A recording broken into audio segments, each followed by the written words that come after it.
Hello guys and welcome back to best കാപ്പിക്സ്. ടാറ്റ പെട്ടെന്നൊരു സുപ്രഭാതത്തിൽ പുതിയ 5 EV ഇറക്കി നമ്മളെല്ലാവരും ഞെട്ടിച്ചു എന്ന് ഞാൻ പറയുകയാണെങ്കിൽ അത് തെറ്റാവില്ല എന്ന് എനിക്ക് തോന്നുന്നു. കാരണം ഇത്രയും കാലം നമ്മൾ 5 EV എന്ന് പറഞ്ഞുകൊണ്ടിരുന്ന ടെസ്റ്റിംഗ് വണ്ടികളൊക്കെ തന്നെ പഴയ വണ്ടി ബേസ്ഡ് ആയിരുന്നു. അതിപ്പോൾ ഏത് വണ്ടി എടുത്താലും പഴയ ഹെഡ്ലൈറ്റ്സ്, പഴയ DRLs അങ്ങനത്തെ ഡിസൈൻ വെച്ചൊക്കെ വളരെ നമുക്കിപ്പോൾ എക്സിസ്റ്റ് ചെയ്യുന്ന പഞ്ച് വെച്ചിട്ടുള്ള സിമിലാരിറ്റീസ് ഒക്കെ ഉള്ള വണ്ടിയായിരുന്നു ടെസ്റ്റ് ചെയ്തുകൊണ്ടിരുന്നത്. പക്ഷേ ഈ അടുത്ത് അവർ 5 EV റിവീൽ ചെയ്തിട്ടുണ്ട് ആൻഡ് ഇതൊരു ടോട്ടലി ഡിഫറെൻ്റ് ആയിട്ടുള്ള വണ്ടിയാണ്.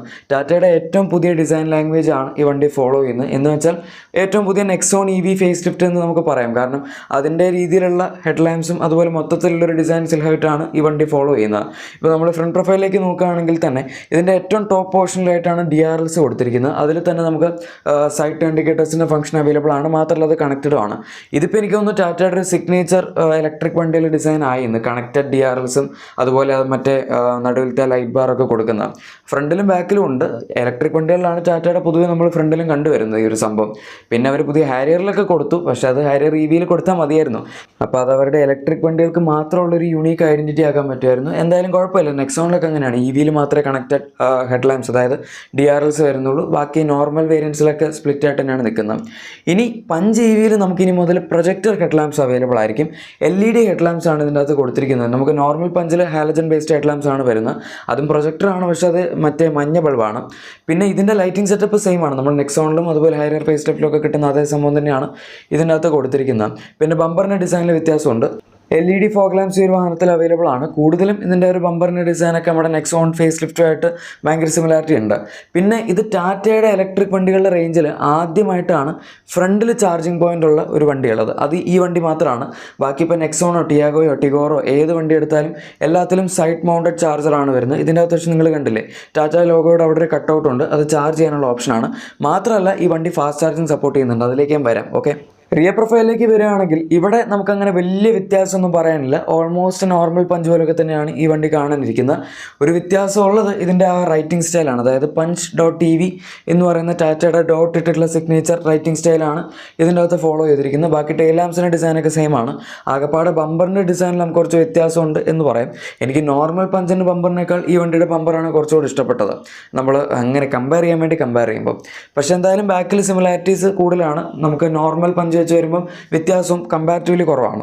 പിന്നെ ബാക്കിൽ ക്യാമറയും അതുപോലെ നമ്മുടെ ബാക്കിൽ വൈപ്പർ വാഷർ ഡിഫോഗർ എല്ലാ സംവിധാനങ്ങളും കൊടുത്തിട്ടുണ്ട്. അതുപോലെ ബാക്കിലൊരു സ്പോയിലർ അവൈലബിൾ ആണ്. ഇതൊന്നും കൂടാതെ ഈ വണ്ടിയിൽ ഇഷ്ടം പോലെ ഫീച്ചേഴ്സ്. നമ്മളിപ്പോൾ എക്സ്റ്റീരിയറിന് കേസ് എടുക്കുകയാണെങ്കിൽ ഈ വണ്ടിയിൽ 360° പാർക്കിംഗ് ക്യാമറ അവൈലബിൾ ആണ്. ഈ സെഗ്മെൻറ്റിനുള്ള ഒറ്റ വണ്ടിയിലും വരാത്തൊരു ഫീച്ചറാണ്. അതുപോലെ തന്നെ ബ്ലൈൻഡ് സ്പോട്ട് മോണിറ്റർ, നമുക്ക് അകത്ത് അതിൻ്റെ വ്യൂ കിട്ടും. ഓക്കെ, ഇതൊരു ഇൻട്രസ്റ്റിംഗ് ആയിട്ടുള്ള സംഭവം. ഇനിയും അകത്തെ പറ്റി പറയുമ്പം ഞാൻ ഇഷ്ടംപോലെ ഫീച്ചേഴ്സ് വേറെയും പറഞ്ഞുതരാം. ഇനി ഇതൊക്കെ വിട്ട് സൈഡ് പ്രൊഫൈലിലേക്ക് വരികയാണെങ്കിൽ ഇവിടെ പറയത്തക്ക ഭയങ്കരമായിട്ടുള്ള മാറ്റങ്ങളൊന്നുമില്ല.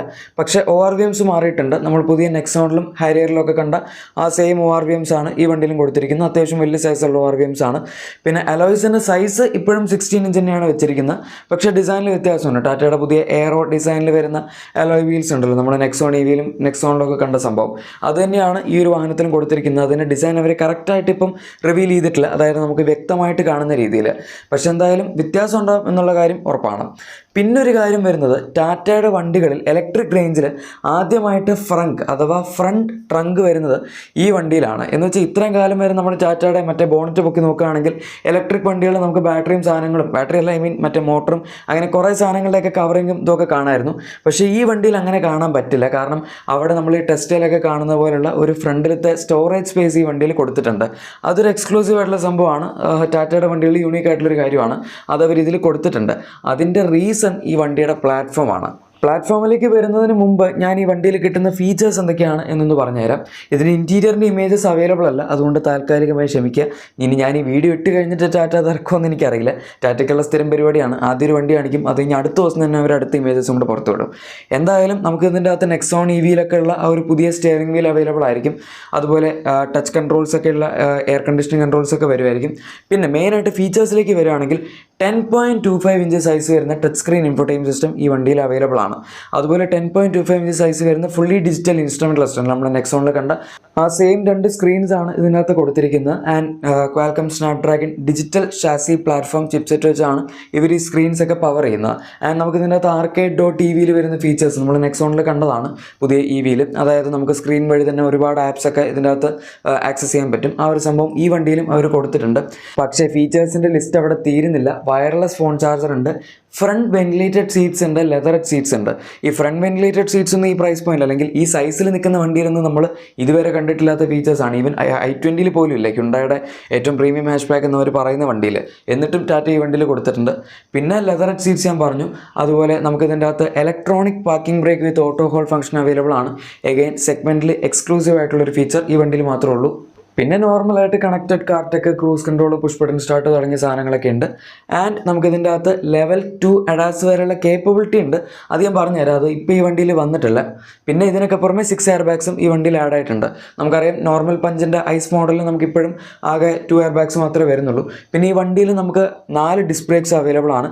നോർമൽ പെട്രോൾ പഞ്ചിൽ 2 ഡിസ്ക് ബ്രേക്ക് മാത്രം ഫ്രണ്ടിൽ മാത്രമേ വരുന്നുള്ളൂ. ഇനി ഇത്ര നേരം ഞാൻ വലിയ ഹൈപ്പ് കൊടുത്തുകൊണ്ടിരുന്ന ഈ വണ്ടിയുടെ പ്ലാറ്റ്ഫോമിലേക്ക് നമുക്ക് വരാം. ഈ ടാറ്റ പഞ്ച് EV ഇറക്കുന്ന സമയത്ത് അതിൻ്റെ പ്ലാറ്റ്ഫോമിൽ വലിയ വ്യത്യാസമൊന്നും ഉണ്ടാവില്ല എന്നാണ് നമ്മൾ വിചാരിച്ചിരുന്നത്. പക്ഷേ എന്നാൽ അങ്ങനെയല്ല. active എന്ന് വേണേൽ പറയാം. ACTI.EV എന്നുള്ളതാണ് അതിനകത്ത് അവർ വിശേഷിപ്പിക്കുന്നത്. ഇതൊരു പുതിയ പ്ലാറ്റ്ഫോമാണ്.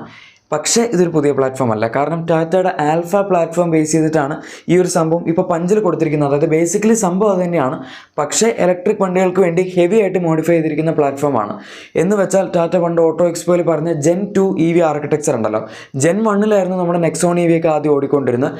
ഇത് Gen 2 EV ആർക്കിടെക്ചർ ആണ്. ആൻഡ് ഇതിൻ്റെ ഒരു ഏറ്റവും വലിയ അഡ്വാൻറ്റേജ് എന്താണെന്ന് വെച്ചാൽ ഭയങ്കര സ്പേസ് എഫിഷ്യൻ്റ് ആണത്.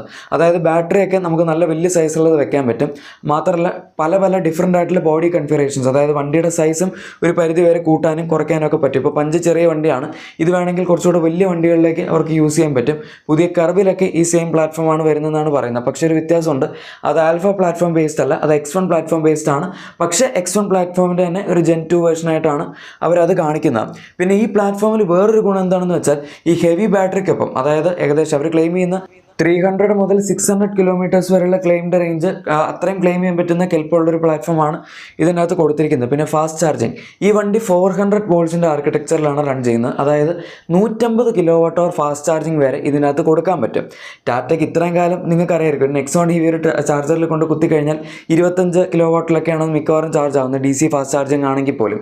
പക്ഷേ എന്നാൽ ഇനി അങ്ങനെ ഉണ്ടാവില്ല. കാരണം 150 watt വരെ സപ്പോർട്ട് ചെയ്യുന്ന ചാർജർ ഒന്നാമത് ഇവിടെ ഇല്ല. പക്ഷേ അത് വരികയാണെങ്കിൽ ടാറ്റയുടെ പുതിയ ഇലക്ട്രിക് വണ്ടികൾക്ക് Gen 2 പ്ലാറ്റ്ഫോമിൽ വരുന്നതിൽ അതും സപ്പോർട്ട് ചെയ്യാൻ പറ്റും. ആൻഡ് ഇതിനൊക്കെ പുറമെ ഇത്രയും കാലം നമ്മൾ കംപ്ലയിൻറ്റ് ചെയ്തുകൊണ്ടിരുന്ന all wheel drive, rear wheel drive, front wheel drive, ഇതിൽ front wheel drive Tata electric വണ്ടികൾ പൊതുവെ കൊടുത്തു വരുന്നതാണ്. ഫ്രണ്ട് വീൽ ഡ്രൈവ് വണ്ടികൾ മാത്രമേ അവർക്കിപ്പോൾ ഉള്ളൂ.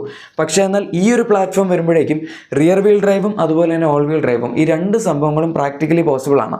ഞാനിതൊന്നും പഞ്ചിലുണ്ടെന്നല്ല കേട്ടോ പറയുന്നത്, പഞ്ച് ഫ്രണ്ട് വീൽ ഡ്രൈവിൽ മാത്രമേ ഉള്ളൂ. പക്ഷേ ഇതൊക്കെ കൊടുക്കാൻ ഈ പ്ലാറ്റ്ഫോമിന് പറ്റും. അതാണ് ഞാൻ ആദ്യം പഞ്ചിൻ്റെ കാര്യങ്ങളൊക്കെ പറഞ്ഞിട്ട് പിന്നെ ഈ പ്ലാറ്റ്ഫോമിലേക്ക് കയറിയത്. കാരണം അല്ലെങ്കിൽ നിങ്ങൾക്ക് ചിലപ്പോൾ കൺഫ്യൂഷൻ വരും. ഞാൻ ആദ്യമേ തന്നെ പ്ലാറ്റ്ഫോമിൻ്റെ കാര്യങ്ങളൊക്കെ പറഞ്ഞ് പിന്നെ പഞ്ചിലേക്ക് വരികയാണെങ്കിൽ മൊത്തത്തിൽ അങ്ങോട്ടും ഇങ്ങോട്ടും സ്പ്ലിറ്റ് ആയി പോകുന്ന സാധ്യതയുണ്ടല്ലോ.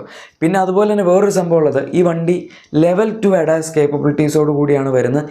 എഗെയിൻ അതിപ്പോൾ ഈ വണ്ടിയിൽ വന്നിട്ടില്ല, പക്ഷേ ഫ്യൂച്ചറിൽ വന്നു കൂടായിക്കൊന്നുമില്ല. കാരണം അവർക്ക് ജസ്റ്റ് ഈ മറ്റേ ഹാർഡ്വെയർ മാത്രം കൊടുത്താൽ മതി. സോഫ്റ്റ്വെയർ ഇതിനകത്ത് ഓൾറെഡി ഉണ്ട് ഈ പ്ലാറ്റ്ഫോമിൽ ചെയ്യാനായിട്ട്.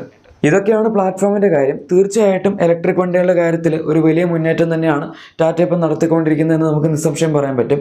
ഇനി പഞ്ച് EVയിലേക്ക് ഒന്നുകൂടി തിരിച്ചു വരികയാണെങ്കിൽ ഇതിൻ്റെ ബാറ്ററി കൺഫിഗറേഷനോ അല്ലെങ്കിൽ പവറിൻ്റെ സ്പെസിഫിക്കേഷനോ ഒന്നും ഇതുവരെ ടാറ്റ പുറത്തു വിട്ടിട്ടില്ല. പക്ഷേ നേരത്തെ പറഞ്ഞ പോലെ 300 to 600 കിലോമീറ്റേഴ്സ് വരെ പ്ലാറ്റ്ഫോം സപ്പോർട്ട് ചെയ്യുമെങ്കിലും പഞ്ചിൽ നമുക്ക് 2 വേരിയൻസ് ആണുള്ളത്. ഒന്ന് മീഡിയം റേഞ്ച് ആണ്, പിന്നെ ലോങ് റേഞ്ച് ആണ്.